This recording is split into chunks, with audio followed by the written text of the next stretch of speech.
So please stand for the opening prayer to be led by Ma'am Florenda Villamor. Let us give her a round of applause.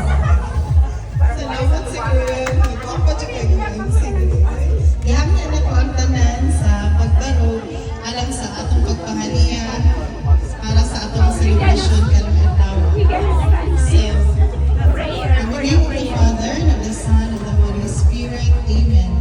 Loving and gracious Father, we thank you for this very wonderful day to celebrate the birthday of our beloved Lola Bernarda and her sister, birthday for today. Yeah, sister-in-law. Sister-in-law. Yeah, so, Ginoo, among ihalad kanimo ang among pagkanaghapo, pagpasalamat ug pagdaig kanimo sa grasya sa kinabuhi.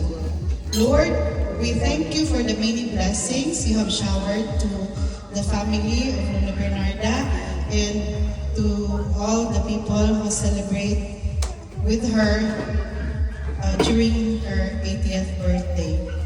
Lord Jesus, we ask you to bless the birthday celebrants today and give them more years to live and to serve you.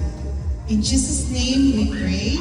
Amen. In the name of the Father, and the Son, and the Holy Spirit.